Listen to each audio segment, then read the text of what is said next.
함께 나눌 하나님의 말씀은 스바냐 3장 14절로 20절까지의 말씀입니다. 스바냐 3장 14절로 20절까지의 말씀을 우리 함께 한 절씩 교독하면서 말씀 나누도록 하겠습니다. 제가 먼저 읽겠습니다. 시온에 따라 노래할지어다. 이스라엘아 기쁘게 부를지어다. 예루살렘 따라 전심으로 기뻐하며 즐거워할지어다. 여호와가 내 형벌을 제거하였고 내 원수를 쫓아냈으며 이스라엘 왕 여호와가 내 가운데 계시니 내가 다시는 화를 당할까 두려워하지 아니할 것이라. 그날의 사람이 예루살렘에 이르기를 두려워하지 말라. 시온아 내 손을 늘어뜨리지 말라. 너의 하나님 여호와가 너의 가운데에 계시니 그는 구원을 베푸실 전능자이시라. 그가 너로 말미암아 기쁨을 이기지 못하시며 너를 잠잠히 사랑하시며 너로 말미암아 즐거이 부르며 기뻐하시리라 하리라. 내가 절기로 말미암아 근심하는 자들을 모으리니 그들은 내게 속한 자라. 그들에게 지워진 짐이 치욕이 되었느니라. 그때 내가 너를 괴롭게 하는 자를 다 벌하고 저는 자를 구원하며 쫓겨난 자를 모으며 온 세상에서 수욕받는 자에게 칭찬과 명성을 얻게 하리라. 함께 읽겠습니다. 내가 그때 너희를 이끌고 그때 너희를 모을지라. 내가 너희 목전에서 너희의 사로잡힘을 돌이킬 때에 너희에게 천하 만민 가운데서 명성과 칭찬을 얻게 하리라. 여호와의 말이니라. 아멘. 기도하겠습니다. 하나님, 오늘 이 아침 우리의 심령을 붙들어 주시고 주시는 말씀마다 아멘하며 믿음으로 받을 수 있는, 그리고 그 말씀이 우리의 삶에 진정한 기쁨이 될 수 있는 복된 시간 되게 도와주옵소서. 오늘도 함께하신 하나님께 감사드리며 거룩하신 예수님의 이름으로 기도드렸습니다. 아멘. 할렐루야. 성경 말씀을 보면 때로는 이해하지 못할 것 같은 그런 말씀들이 굉장히 많은데, 그 중에 저는 이 항상 기뻐하라는 말씀이 때로는 이해가 되지 않았습니다. 여러분 항상 기뻐하십니까? 아멘. 여러분 다시 한번 물을까요? 여러분들 요즘 정말 기쁘십니까? 네. 1부 예배 때는 김의창 집사님만, 2부 예배 때는 우리 원로 장로님만 기쁨으로 사시는 것 같습니다. 제가 현대인들의 얼굴을 보니까요, 정말로 바쁘게 살고 힘들게 살고 열심히 삽니다. 근데 여러분 그렇게 바쁘게 또 열심히 사는 이유가 뭘까? 아무리 생각해도 다른 이유가 없습니다. 행복하고 싶고요, 기쁘게 살고 싶기 때문 아닐까라는 생각을 합니다. 근데 여러분 막상 기쁨을 위해서 또 행복을 위해서 그렇게 열심히 바쁘게 살아가는 그러한 분들에게 그래서 기쁘십니까? 라고 물으면 선뜻 대답을 하지 못합니다. 아까도 말한 것처럼 1부 예배 때는 누구요? 김의창 집사님. 2부 예배 때는 누구요? 우리 원로 장로 유근호 장로님만 크게 외치시는 것처럼 이곳에 계신 분들도 선뜻 내가 지금 기쁜가?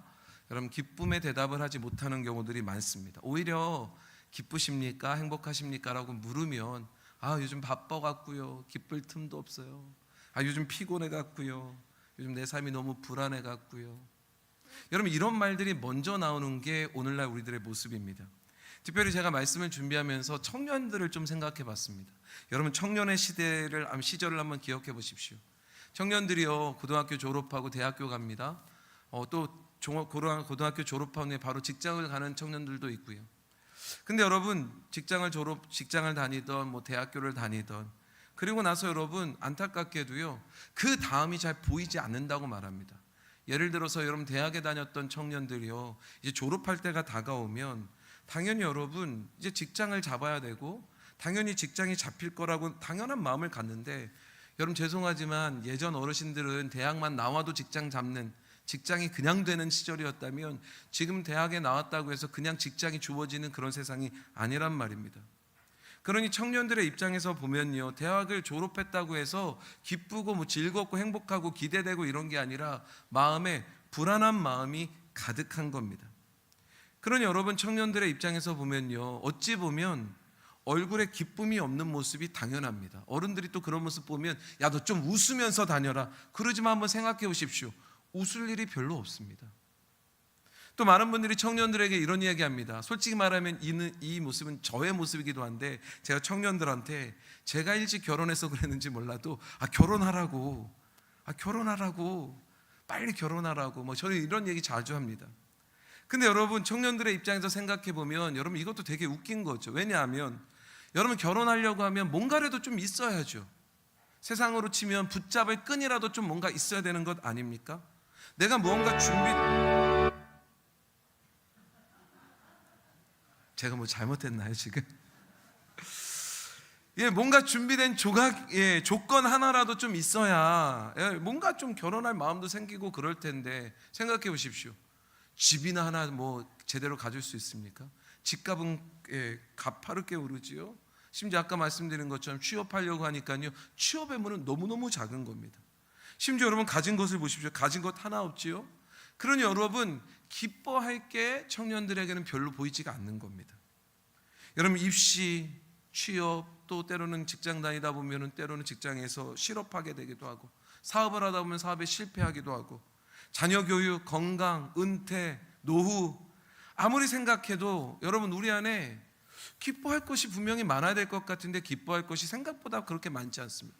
제가 설교를 하면서 여러분들에게 여러분들 힘내십시오, 여러분 용기를 가지십시오, 아무리 이렇게 제가 전한다 한들 여러분, 지금 당장 입시의 문제, 취업의 문제, 사업의 문제, 관계의 문제, 건강의 문제, 은퇴 문제, 노후의 문제, 여러분 이런 문제들을 갖고 있는 분들, 여러분 제가 아무리 용기를 가져라, 힘을 가져라 그래도 이게요, 사실은 그렇게 큰 위로는 되지 않을 겁니다.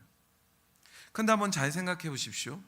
우리가 지금 누리고 싶은 기쁨이 과연 어떤 것들이었는지. 여러분, 우리가 대부분 누리고 싶었던 기쁨들은 이런 겁니다. 조건부의 기쁨들. 내가 원하는 대학에 붙으면 기쁩니다. 여러분, 내가 무언가 집을 하나 마련하거나 내가 원하는 것들을 마련했을 때 기쁩니다.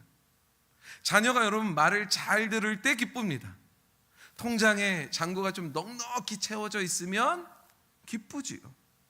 근데 여러분, 이런 기쁨들의 특징들을 가만히 살펴보면 여러분, 조건적인 기쁨이기 때문에 이 조건이 사라지는 순간 어떻게 될까요? 기쁨도 신기루처럼 사라져 버릴 겁니다. 그러니 여러분, 어떻게 해서든 우리는요, 이 기쁨이 사라지지 않기를 소망하며 우리요, 길을 쓰고 이 조건부의 기쁨들을 줄 수 있는 이 끈들을 놓지 않으려고, 이 끈들을 막 붙잡고 끊어지지 않으려고 애쓰며 살아갑니다. 그러니 여러분, 막상 기쁘려고 행복하려고 사는데 이 끈을 막 붙들고 애쓰니까요, 얼굴은 찌그러지고 기쁨은 없고 늘 불안하고 힘든 겁니다. 아니, 정확하게는 어둡고 어려운 시대를 살아가면서 우리는요, 이 끈 하나라도 끊어질까 봐 노심초사하면서 불안해하면서 살아갈 때가 너무너무 많습니다. 그러니 여러분, 누군가 지금 당신의 삶은 기쁘십니까? 라고 물으면 이런 질문 앞에 우리는요, 선뜻 대답하지 못하는 거죠. 그래서 제가 좀 짓궂잖아요. 여러분들 옆에 분을 보면서 눈을 마주치면서 한번 이렇게 물어보십시오. 당신은 지금 당신의 삶이 기쁘십니까? 시작.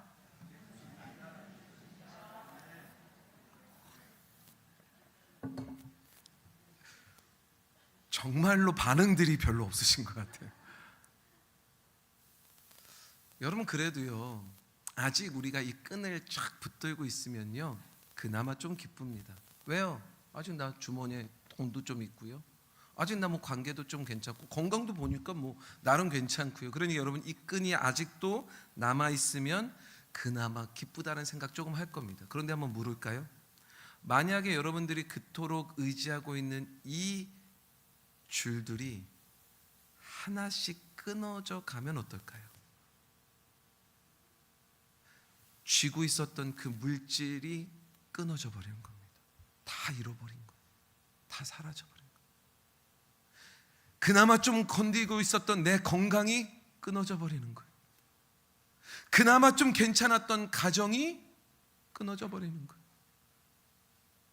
여러분, 우리가 우리의 인생을 좀 이렇게 지탱하고 있으려고 했던 그 모든 줄들이 하나 만약 끊어져 간다면 여러분들은 어떨까요? 아마 여기 계신 모든 분들, 저를 포함해서 아마 다들 공황이 올 겁니다. 패닉 상황. 근데 여러분, 우리의 인생을 한번 잘 생각해 보십시오. 우리의 인생은 광야길을 걷는 것 같은 그런 인생이라고 성경이 말씀하십니다. 그러니 여러분, 광야 같은 인생길을 걸어가며 우리가 경험하는 것들은 대부분 이런 겁니다. 우리가 붙들고 있었던 그런 끈들이 결국에는 하나하나 끊어지는 경험들을 우리는 다 합니다. 절대로 놓지 않으려고 했던 그 끈들이 끊어지는 경험들을 얼마나 많이 하는지. 근데 여러분 기억하십시오. 우리가 여러분 절대 놓지 않으려고 했던 그 모든 끈들이 다 끊어져도 좋습니다. 그런데 여러분, 우리가요 딱 하나만 끊어지지 않았으면 좋겠습니다. 그게 뭐냐면 하나님이라는 끈만 안 끊어졌으면 좋겠습니다. 여러분, 우리 안에 오직 한 줄, 하나님이라는 줄, 그 하나만 딱 붙들고 있으면 여러분, 저는 믿습니다. 얼마든지 다시 우리 일어설 수 있고, 얼마든지 다시 기쁨의 근원 되시는 하나님과 함께 그 놀라운 기쁨의 은혜를 누리게 될 줄로 저는 믿습니다. 여러분, 우리 개동교회 모든 성도들이요, 하나님만으로 인하여 날마다 기뻐할 수 있는 복된 성도들 되시기를 주님의 이름으로 축복합니다. 오늘 우리가 이 말씀, 오늘 우리가 읽은 이 스바냐의 말씀을 좀 이해하려면 오늘 이 남유다라는 이 나라의 배경을 좀 알아야 합니다. 특별히 오늘 말씀의 배경을 좀 알아야 되는데, 유다 왕국에 여러분 많은 왕들이 있었는데 그 중에서 여러분 14번째 왕이었던 므낫세라는 왕이 있었습니다. 근데 여러분, 이 므낫세라는 왕은요 진짜 나쁜 왕입니다. 여러분 들어보시면 아마 진짜 나쁘다 이렇게 생각하실 겁니다. 왜 그러냐면 여러분, 성전은 어떤 곳입니까? 하나님께 예배하는 곳입니다. 하나님의 주를 붙드는 곳이란 말입니다. 근데 여러분, 이 므낫세라는 왕이요, 이 예루살렘 성전 안에서 어떤 일들을 행하냐면 바알 신을 모시기 시작합니다. 아세라를 모십니다. 1월 성신이라고 해서 태양, 달 뭐 이런 거 섬깁니다. 여러분, 온갖 우상의 것들을 갖다가 여러분 모아놓고 거기서 함께 섬기는 일들을 이 므낫세라는 왕이 합니다. 그러다 보니까 여러분 어떤 일들이 벌어집니까? 바알을 섬기는 제사장들 오지요. 뭐 아세라 섬기는 제사장들 오지요. 심지어 여러 무당들도 오죠. 점치는 자들 오죠. 그러니까 여러분, 성전이 정말로 난장판이 된 겁니다. 다시 말해서 여러분, 므낫세 왕은요 세상의 다른 줄은 다 붙들고 있었습니다. 오직 한 줄만 끊었습니다. 어떤 줄이요? 하나님이라는 줄만 똑 끊어버린 겁니다. 괜찮은 것 같아요. 내가 다른 줄 붙들고 있으니까요. 더더욱 어느 정도까지 타락하냐면 이 왕이요 몰록이라는 이 신을 섬기는데, 이 몰록이라는 신이 어떤 신이냐면 이신 제사를 받는 신이에요. 다시 말해서 여러분, 태양의 아들, 여러분 이 아들을 불에 태워갖고 제물로 바치는 인신 제사를 드려야 되니까 여러분, 성전에서 어떤 일들이 벌어집니까? 자기의 자녀를 바치고 죽이는 일들이 벌어지는 거예요. 나쁜 왕이죠.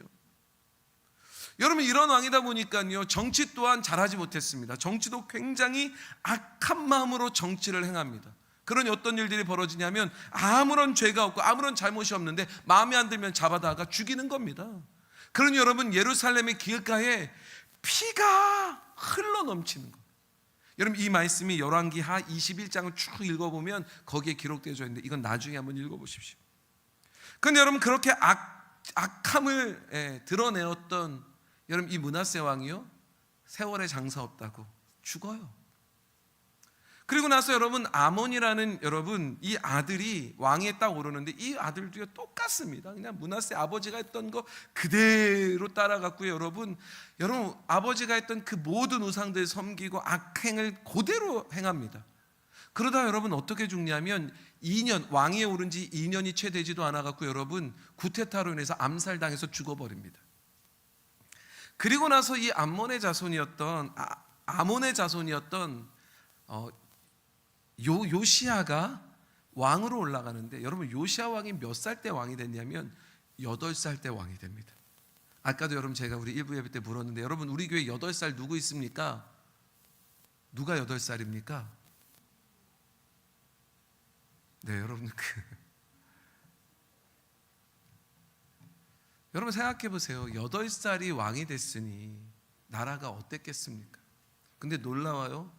할아버지도 아버지도 정말로 하나님이 보시기에 악함으로 살았던 그러한 분들이었는데 그의 손자, 그의 아들이었던 요시아 왕은요 놀랍게도 하나님을 섬기기 시작합니다. 그 어린아이가. 여러분, 요시아 왕은요 어린 나이임에도 불구하고 하나님을 섬길 줄 아는 왕이었고, 여러분 유다 나라가 여러분 하나님의 뜻대로 다스려지기를 소원했습니다. 그래서 여러분 이 나라가 하나님의 뜻대로 되기를 애쓰면서 노력하는 거예요. 그래서 종교개혁을 막 일으킵니다. 여러분 아버지 할아버지가 막 섬겼던 바랑 아세라 신 뭐 이런 거 우상들 다 불태워버리고 여러분 모든 것들을 다시 하나님께로 돌리려고 하는 일을 그 8살의 왕이 된 요시야 왕이 애쓰고 노력하며 이 일들을 이루어갑니다. 근데 여러분 약 60년 동안 므낫세와 그 아버지 이 아몬에 통해서 여러분 60년 동안 바알 섬기고 아세라 섬기고 무너졌던 그 백성들, 여러분 요시야 왕이 막 종교개혁을 일으키는데도 불구하고 여러분 이게 잘 깨어나지 못하는 겁니다. 조금 괜찮은 것 같으면 다시 저기 가서 뭐 합니다. 조금 이제 예수 믿는 것 같아서 괜찮은 것 같으면 어느 날 제사지 되고 있고, 조금 괜찮은 것 같으면 주머니에서 요만한 또 우상 하나 들고 다니고 있고, 벗어나지를 못하는 겁니다. 깨어나지를 못하는 거예요. 여러분 그러니 이 시대는요 결국에는 그렇게 종교개혁이 일어나기를 소망하고 하나님의 나라가 되기를 원했던 그 유대라는 나라가 여러분 이게 반복되면서 종교적으로 굉장히 타락한 시대가 되어버립니다. 요시야 왕이 종교개혁을 시도했지만 번번이 우상숭배가 다시 만연하는 시대. 여러분 백성들도요 온전히 여호와 하나님 앞에 나오는 게 아니라 한번 나와봤다가 또 다시 우상 섬기고 하나님을 배반하는 자들이 된, 그런 여러분 이런 세상에서요 사회는 또 어땠겠습니까? 불의가 가득하고 부정이 가득한 세상. 그러니 나라가 말도 아닌 겁니다. 이때 하나님께서 누구를 세우시냐면 스바냐라는 선지자를 부르십니다. 여러분 하나님의 사람 스바냐가 그 당시의 상황을 이렇게 보는데, 여러분 아무리 생각해도 여러분 하나님의 진노가 이미 점점 강렬해지는 것을 느낍니다. 그리고 하나님의 부르심 가운데 서는 거죠. 그리고 듣습니다. 이스라엘 백성들이 회개하지 아니하고 돌아오지 아니하면 하나님이 심판하신다는 겁니다. 이러한 말씀이 1장 2장에 기록되어져 있습니다. 그러니까 여러분 지금 스바냐는요 여호와의 심판의 날이 다가오고 있는 것을 보고 있는 상황인 겁니다. 그래서 여러분 선지자 이 스바냐가요 입을 열어갖고 이스라엘 백성들에게 하나님의 심판이 말 거다, 너희들의 죄악은 이런 것들이라며 그들의 죄악을 낱낱이 드러냅니다. 그리고 그 죄의 값을 반드시 받을 것이다. 그 죄의 값은 너희들이 다시 예전으로 돌아가는 거다. 과거에 가난했던 것처럼 가난해질 것이요, 적들이 쳐들어와서 너희들을 짓밟을 것이요, 이 나라는 결국에는 망해버릴 것이다. 그런 여러분 이러한 소리를 듣게 되니까요 반응이 두 가지가 나와요. 하나는 그런 말을 하는 스바냐 선지자가 싫은 겁니다. 입담으로 어디서 그런, 결국엔 여러분 스바냐 선지자를요 싫어하는 거예요 사람들. 근데 또 다른 반응은요 두려운 겁니다. 풀이 죽는 거예요. 기가 죽는 겁니다. 여러분 예루살렘은 물론하고 여러분 이방 민족마저도 갈대아 사람들에게 파멸되어질 것이라는 이런 메시지, 여러분 결국엔 모든 것이 다 무너질 것이라는 이 메시지 앞에 여러분 이스라엘 백성들이요 마음이 무너지기 시작하는 거예요. 근데 여러분 이런 상황 가운데 갑자기 여러분 3장으로 딱 넘어져 가면 갑자기 반전이 일어납니다. 하나님께서 다시 스바냐를 부르십니다. 그리고 백성들에게 새로운 희망의 메시지를 전하라고 하십니다. 그 희망의 메시지가 오늘 본문 14절입니다. 여러분 14절 희망의 메시지가 어떤 메시지인지 우리 함께 읽어보도록 하겠습니다. 14절 말씀 우리 함께 읽어볼까요? 시작.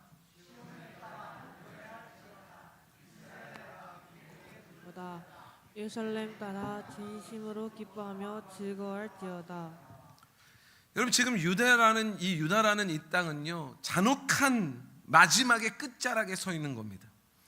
여러분 자신들이 붙들었던 모든 끈들이 결국에는 끊어질 거라는 거예요.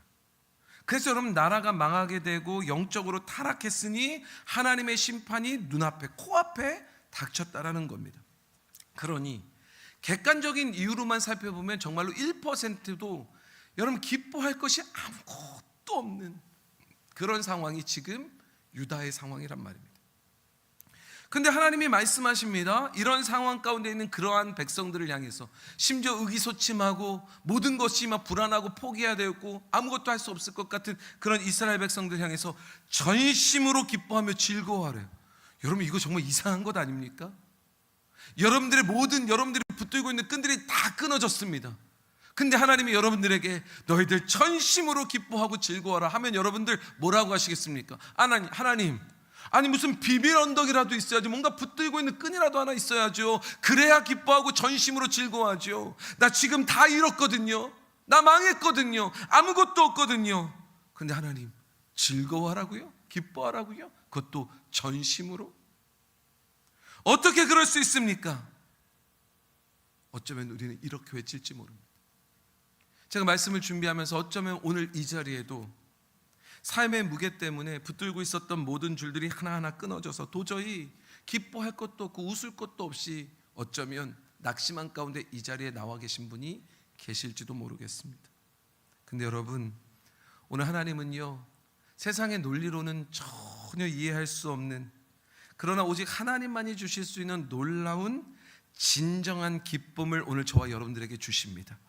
오늘 그 기쁨이 오늘 우리 안에서 회복되어지기를 주님의 이름으로 축원합니다. 여러분, 세상의 기쁨은 이런 겁니다. 무엇에 관한 기쁨입니다. 예를 들어서 내가 무엇을 가졌는지, 무엇을 이루었는지.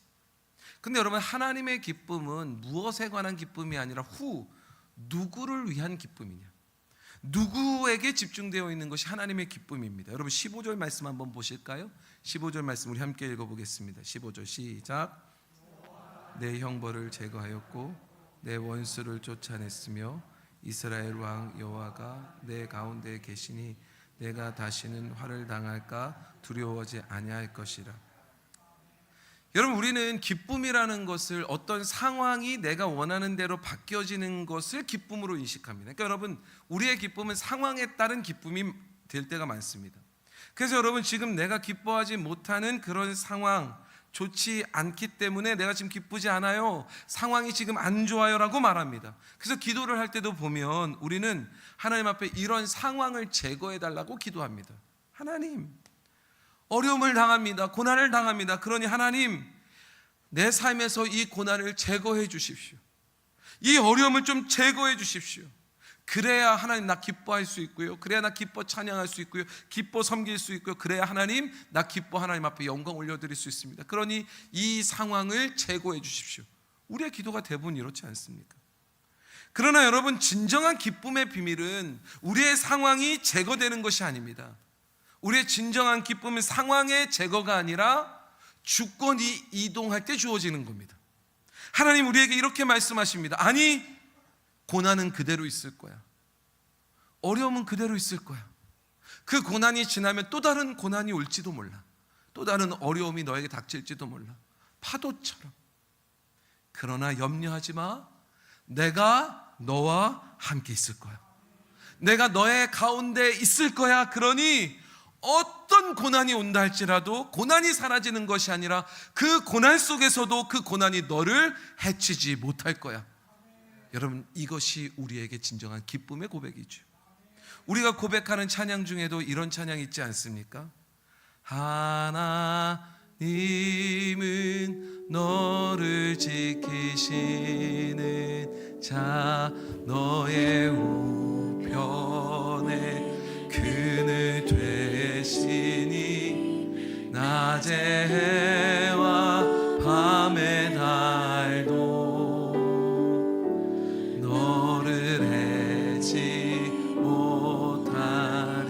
하나님은 너를 지키시는 자, 하나님은 너를 지키시는 너의 환난을 면케하시니 그가 너를 지키시리라. 너의 출입을 지키시리라. 눈을 들어 산을 보아라. 너의 도움 어디서 오나. 천지 지으신 너를 만드신 여호와께로다. 여러분, 이 고백을 잘 생각해 보십시오. 하나님의 주권이 우리 안에 임재할 때 하나님이 우리를 지키십니다. 어떤 어려움이 어떤 고난이 와도 하나님이 그 고난을 면케해 주시는 놀라운 축복이 임할 줄로 저는 믿습니다. 여러분, 우리는 그런데 반대로 하잖아요. 하나님, 이 고난이 사라지게 해주세요. 그러니까 여러분, 하나님이 우리 안에 주권자로 우리 안에 임재하시는 주권의 이동을 외치는 게 아니라 상황의 제거를 원합니다. 하나님, 저 인간 좀 사라지게 해주세요. 그럼 내가 행복할 것 같아요. 하나님, 이 상황을 좀 제거해 주십시오. 이 어려움을 제거해 주십시오. 그럼 내가 기쁠 것 같습니다. 근데 하나님은 그렇게 말씀하지 않으세요. 아니야, 그 어려움이 있든 그 사람이 있든 상관없어. 너에게 진정한 기쁨은 내가 네 안에 주권자로 내가 너를 다스릴 때야. 여러분, 우리가요, 우리의 인생을 보니까요, 우리의 인생은 날마다 초보 운전이더라고요. 여러분, 내일 여러분들에게 어떤 일이 생길지 여러분들은 모릅니다. 지금 당장 조금 있다가 1시간 뒤에 어떤 일이 생길지 아무도 모릅니다. 그러니 우리는 우리의 인생에 늘 초보 운전의 인생을 살아갑니다. 그러니 여러분, 우리가 인생을 살아갈 때 보면 우리는요, 조금만 환경이 바뀌고 조금만 상황이 바뀌어도 여러분 굉장히 쩔쩔맵니다. 나이가 들면 안 쩔쩔맬 것 같잖아요. 내가 좀 운전해 본 것 같잖아요. 아니요, 여러분, 나이 들어도 우리의 삶의 또 다른 시간들은 초보 운전이에요. 늘 쩔쩔매면서 이 상황 안에서 좀 벗어나고 싶고 이 상황이 사라졌으면 좋겠고. 근데 여러분, 우리가 경험으로도 알아요. 죄송하지만 그런 상황들은 사라지지 않아요. 우리의 인생에 평생도록 계속 있습니다. 여러분, 내가 항상 나를 좋아하는 이들만 있지 않아요. 나를 싫어하는 이들도 평생 또 쫓아와요. 이 한 사람 좀 괜찮은 것 같으면 저 사람이 그러고, 이 사람이 괜찮으면 저 사람이 그러고, 가정에도 여러분 문제 이거 하나 해결될 것 같으면 또 다른 문제가 오고, 삶의 모든 문제들이 마찬가지란 말입니다. 그러니 우리는 늘 뭐예요? 쩔쩔매며 살아갑니다. 여러분, 이거 해결해 보려고 여러분 뭔가를 움켜쥐고 있지만 여러분, 이거 하나 다다다다다 끊어지는 순간 너무너무 두렵고 막 어찌할 바를 모릅니다. 근데 여러분, 진정한 기쁨은 여러분, 하나님이 내 삶의 중심에 자정하셔서 우리의 삶의 운전대를 딱 잡는 순간부터 터져 나옵니다. 왜요? 내가 운전하는 게 아니라 하나님, 온 세상을 다스리시고 모든 것을 하시는 전지전능한 하나님이 우리의 인생의 주인 되셔서 우리의 운전대를 딱 잡는 순간, 여러분, 하나님은 초보 운전이 아니시잖아요. 그러니까 여러분, 얼마나 평안하고 얼마나 기쁘고 얼마나 즐거운지. 우린 여러분, 그 초보 운전을 하면서요, 그거 쩔쩔매지 않으려고 많은 것들을 붙든단 말입니다. 물질의 도구를 붙들고, 학력의 도구를 붙들고, 명예의, 자존심의, 인간관계의 도구들 다 붙들고, 요거 지키려고, 요거 끊어지면 나 죽어요. 근데 여러분, 진짜는요, 그게 아니에요. 이건 다 끊어져도 오직 하나, 여러분, 여호와 하나님만의 줄, 그 하나님이 내 안에 딱 임재하고 계시면, 하나님이 우리의 가정을 지키시면, 하나님이 우리의 성을 지키시면, 우리의 교회를 지키시면, 여러분, 우리 염려할 것 없습니다. 우리요, 편안하게 기쁘게 잠을 청할 수 있는 겁니다. 이것이 진정한 저와 여러분들의 기쁨이 되기를 주님의 이름으로 축원합니다. 그럼 물을까요? 지금 여러분들의 중심에는 누가 계십니까? 우리의 진정한 기쁨은 환경이 바뀌어서 주어지는 것이 아닙니다. 내 인생의 주인이 바뀌는, 주권이 바뀌어지는, 여러분, 이것을 온전히 고백할 때 여러분, 우리 안에 진정한 기쁨이 넘치게 되는 영적인 회복이 일어나는 줄로 믿습니다. 그리고 오늘 이러한 영적인 기쁨이 오늘 우리 개동교회 모든 성도들에게 있기를 주님의 이름으로 축원합니다. 이제 여러분 17절 말씀을 한번 보실까요? 우리 17절 말씀을 한 목소리로 함께 읽겠습니다. 17절 말씀 시작. 너의 하나님 여호와가 너희 가운데에 계시니 그는 구원을 베푸실 전능자이시라. 그가 너로 말미암아 기쁨을 이기지 못하시며 너를 잠잠히 사랑하시며 너로 말미암아 즐거이 부르며 기뻐하시리라 하리라. 아멘.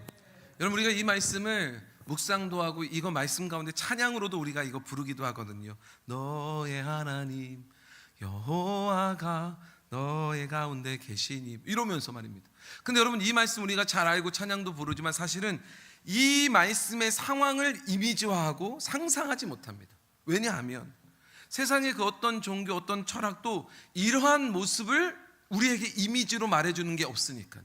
근데 놀라워요. 17절 말씀을 보면요, 진짜 여러분 상상을 초월하는 말씀을 우리에게 주신 겁니다. 왜냐하면 여러분, 천지를 지으신 하나님께서 오늘 우리로 말미암아 여러분 기쁨을 이기지 못하신대요. 여러분 우리가 뭐라고, 말도 안 되는 이 더럽고 추악한 우리가요, 여러분 주님과 함께 있음으로, 주님이 우리 안에 계심으로 하나님이여 이 기쁨을 이기지 못하시고 그 기쁨을 다 드러내 주시는 겁니다. 여러분 기쁨을 이기지 못한다라는 이 표현의 히브리 원어를 이렇게 해석해 보니까 어떤 표현이 있냐면, 너무 기뻐서 몸이 막 떨리는 거예요. 막 어쩔 줄 몰라 하는 거예요. 막 도는 거예요. 저는 이거를요 춤추는 거라고 여겼거든요. 다시 말해서 여러분 지금 하나님께서 우리 안에 계셔서 하나님이 우리와 함께 하시면 우리가 하나님을 바라보는 순간, 여러분 하나님은요 너무 기쁘셔서 그 기쁨을 이기지 못하시고 여러분 춤을 추시는 거예요. 덩실덩실. 상상해 보십시오. 온 천하를 만드신 하나님, 온 우주를 다스리시는 하나님께서, 그 거룩하시고 그 엄숙하신 하나님께서, 여러분 우리가 뭐라고, 죄 많은 우리, 연약한 우리, 늘 넘어지는 우리, 늘 좌절하고 불안해하는 우리, 이 한 사람 우리를 바라보시며 우리 안에 계시며 너무너무 좋아서 춤을 덩실덩실 추는 모습을 도대체 어디서 찾을 수 있습니까? 오직 이곳에서만. 더욱이 우리의 연약함을 하나님이요 다그치시는 것이 아니라 우리의 존재 자체를 보고 잠잠히 사랑해 주신대. 전 이게 꼭 할아버지의 사랑 같아요. 여러분 부모님들 보시면 아시지만 자녀 이렇게 보면요, 자녀 불안하고 문제 있는 것 같아서 자녀를 부모들은 다그칩니다. 근데 할아버지 할머니들은요 다그치는 게 아니라, 여러분 손자 손녀들이요 좀 문제가 있고 잘못하고 그래도 할아버지 할머니 눈에는 이게 여러분 사랑의 하트가 뿅뿅해 갖고요 그냥 잠잠히 사랑하는 눈으로 바라보는 것처럼 하나님이 우리를 그렇게 바라보신대.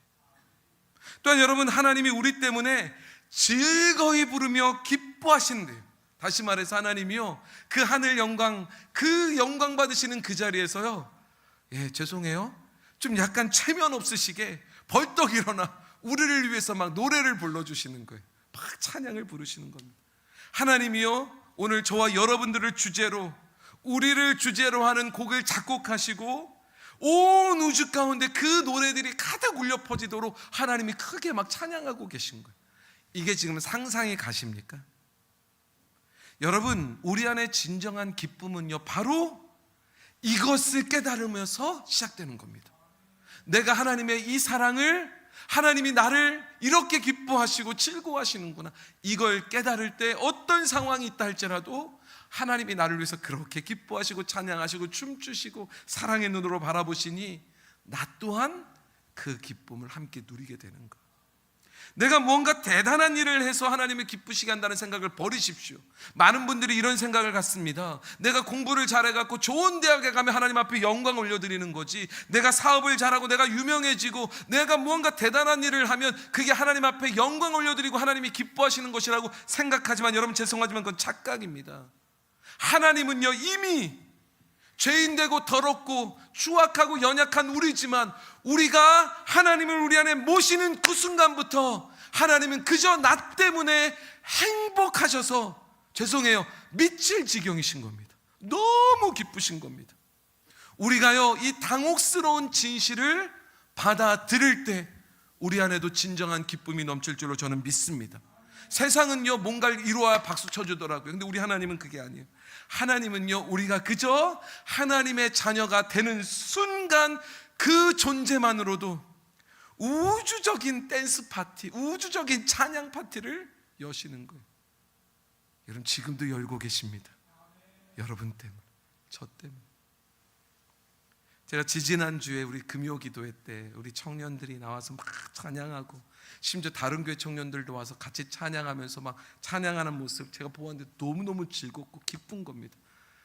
청년들이 막 찬양을 인도하고 막 일어서서 찬양하고 막 오 율동하면서 찬양하고, 여러분 소리치며 찬양하고, 왜 이렇게 이걸 많이 하는지 어른들은 어쩜 이해할지 모르지만 저는요 그 모습 보는데 너무 기쁘고 너무 예쁘고 너무 아름답고, 심지어 여러분 막 부르면서 자기들끼리 틀립니다. 여러분 그거 다 녹음되어 있습니다. 금요기도에 한번 가서 들어보십시오. 자기들끼리 실수하니까요 또 마이크를 붙들고 자기들끼리 웃어요. 찬양을 부르면서 얼마나 웃긴지. 근데 여러분, 이런 기쁨으로 찬양하고 춤추며 찬양하고 웃으며 찬양하고 소리치며 찬양하고, 근데 여러분 이 모습이요, 여러분 굉장한 건데, 하나님은 우리를 위해서 우리 청년들이 했던 그 모습보다 천만 배, 천만 배, 억만 배 하나님은 우리 때문에 춤추며 찬양하시고 춤추며 하나님 우리를 기뻐하고 계시단 말입니다. 그러니 여러분, 우리를 위해서 이렇게 춤추고 이렇게 찬양하고 기뻐하시는 하나님이 우리와 함께 하시니, 여러분 우리 안에도 그 기쁨이 함께 넘쳐야 되는 것 아니겠습니까? 여러분, 이 사랑을 믿는 사람들이 그때서야 비로소 우리요, 여러분 정말로 세상이 평가하는 그러한 평가의 기준으로 기뻐했던 것으로부터 자유하여서 진짜 내가 누릴 수 있는 나의 기쁨, 진정한 나의 기쁨을 누리는 자가 되는 겁니다. 사랑하는 성도 여러분, 오늘 이 아침 우리 개동교회 모든 성도들이 이 기쁨을 함께 누리게 되시기를 주님의 이름으로 축원합니다.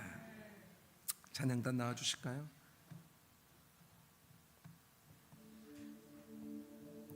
19절 말씀을 한번 좀 보시면, 19절 말씀 좀 읽어볼까요? 그때 내가 너를 괴롭게 하는 자를 다 벌하고 저는 자를 구원하며 쫓겨난 자를 모으며 온 세상에서 수욕받는 자에게 칭찬과 명성을 얻게 하리라. 세상을 보니까요, 조금 어려워지고 상처가 나고 그러면 여러분, 세상은요 도태시켜 버립니다. 말은 굉장히 나이스하게 할 거예요. 이렇게 말할 겁니다. 너 지금 상황이 안 되니까 쉬어. 너 아프니까 쉬어. 너 좀 부족하니까 나중에 해. 좀 쉬어. 근데 여러분, 죄송하지만 세상의 그 외침과 하나님의 외침은 완전히 다릅니다. 하나님은요, 우리의 그 쩔뚝이며 저는 그 다리, 우리의 그 약점, 우리가 갖고 있는 그 수치, 그 상처, 여러분, 그러니 야 너희들은 저기 가 있어, 저기 가서. 하나님 그러지 아니하시고 우리의 그 저는 다리, 우리의 그 수치, 우리의 그 상처를 하나님은요 재료를 삼아 주세요. 그걸 사용하세요. 우리의 연약함을, 우리의 수치를, 우리의 조롱받음을, 우리의 약점을. 그래서 여러분, 그걸 재료로 삼아서 칭찬과 명성을 얻게 해주십니다. 그래서 기뻐요. 저에게 얼마나 많은 약점이 있고 제가 얼마나 절겠습니까? 저에게 얼마나 수치와 상처가 많겠습니다. 그런데 하나님이 이거를 사용하셔서 명성과 칭찬과 명성을 얻게 해주시니, 이것만으로도 얼마나 감사한지. 저의 약점을, 저의 수치를 칭찬과 명성으로 삼아주신 하나님의 그 놀라운 그 사랑, 너무 감사한 거예요. 그래서 기뻐요. 그래서 이 자리에 있는 게 기뻐요. 그래서 찬양하는 게 기뻐요. 그래서 섬기는 게 기뻐요. 그래서 하루하루 살아가는 게 기뻐요. 상황은 세상 사람들과 똑같지만 때로는 여러분 눈물 흘릴 일도 많을 겁니다. 그런데 여러분, 그 눈물은, 여러분 하나님이 그 눈물 자국을 다 모아서 하나님 나라의 가장 빛나는 칭찬과 명성을 얻게 하시는 훈련이 되게 하실 거예요. 지금 속상해서 눈물 흘리는 거, 나의 부족함 때문에 흘리는 눈물, 나의 아픔 때문에, 상처 때문에 흘리는 눈물, 여러분 그거요 다 빛나는 칭찬과 명성을 얻게 하는 훈장이 될 겁니다. 여러분들이 환난당하고 수치당하시잖아요. 여러분, 그런데 그 모든 것을 통해서 하나님의 은혜가 얼마나 큰지를 보여주시는 강력한 증거가 되게 하시고, 그것을 통하여 다시 우리 안에 칭찬과 명성과 칭찬을 얻게 하실 겁니다. 그러니 진정한 기쁨은요, 나의 상처가 그냥 사라지는 게 아니에요. 하나님 이 상처 좀 사라지게 해주세요. 하나님 이 수치를 좀 덜어주세요. 아니요, 그 상처와 수치가 사라지는 게 아니라 내 상처가, 나의 그 스카, 나의 그 흉터가 하나님의 영광을 드러내는 반짝반짝 빛나는 보석과 같이 되는 거예요. 아, 나의 이 아픔이 헛된 게 아니구나. 내 이 상처가 헛된 게 아니구나. 이 수치와 이 조롱이 헛된 게 아니구나. 이것을 통하여 하나님이 누군가를 살리시는 또 다른 노래를 부르고 계시구나. 여러분, 이게 깨달아지는 순간, 여러분, 우리요 고난 중에도 누군가에게 조롱받아도 아픈 순간에도 여러분, 우리도 주님과 함께 기뻐할 수 있고 찬양할 수 있고 춤출 수 있는 것입니다. 여러분, 저는 우리 개동교회 모든 성도들이 세상에서는 전혀 없습니다. 이런 건 없습니다. 세상에 없지만 오직 하나님께 있는 진정한 이 기쁨이 오늘 나의 기쁨, 오늘 여러분들의 기쁨이 되기를 주님의 이름으로 축원합니다. 기쁨의 문제가 해결되는 게요, 자꾸만 여러분, 우리는 이 문제 하나만 해결되면 기쁘겠다. 여러분, 뭔가 이게요 보너스처럼 기쁨이 생각하는 경우들이 많아요. 그러나 그렇지 않아요. 기쁨은 내 삶의 중앙에 계시는 하나님을 신뢰하는 결단이고, 기쁨은 나를 보며 춤추고 계시는, 찬양하고 계시는 그런 하나님의 놀라운 여러분 그 영광의 소리를 여러분 귀로 듣는 거예요. 기쁨은 약한 나를 통해서 일하고 계시는 하나님의 그 반전 드라마를 우리가 보면서 함께 막 기뻐하는 거란 말입니다. 그러니 지금 어려움을 당하고 있다고 손 탁 쳐져가고요, 손을 늘어뜨리고 아무것도 못하고 좌절하고 넘어지고 포기하고 괴로워하고 아파하고 그러고 있지 말고 우리요 손을 다시 듭시다. 오늘 16절 말씀에 보니까요 이런 말씀이 있어요. 그날에 사람이 예루살렘에 이르기를 두려워하지 말라. 시온아 내 손을 늘어뜨리지 말아라. 여러분, 우리가요 이 손을 이렇게 늘어뜨리는 게 아니라 이 손을 이제 다시 하늘을 향해 들고 우리 하나님과 함께 하나님의 그 춤, 하나님의 그 놀라운 찬양의 소리에 함께 박자 맞춰서 여러분 우리 함께 찬양하며 나아가게 되는, 그렇게 진정한 기쁨의 노래를 부를 수 있는 저와 여러분들 되시기를 주님의 이름으로 축원합니다. 그래서 오늘 설교 찬양을요 좀 밝고 박수치고 기쁜 찬양으로 좀 골랐습니다. 오늘 그 기쁨을 우리 함께 고백하며 우리 주님이 우리를 위해서 기쁨으로 율동하며 찬양하며 함께 기쁨으로 노래 부르시는 것처럼 우리도 그러한 마음으로 함께 이 찬양 불렀으면 좋겠습니다.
하십니다. 기도하겠습니다. 하나님,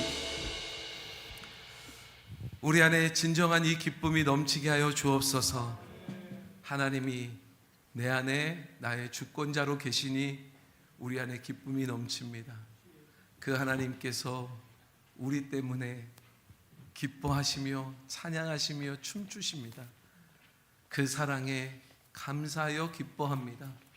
하나님, 오늘 우리의 약점과 우리의 수치와 우리의 조롱과 우리의 연약함과 부족함이 있지만 그것을 칭찬과 명성으로 변화시켜 주시는 하나님의 놀라운 은혜가 있으니 우리 안에 기쁨이 넘칩니다.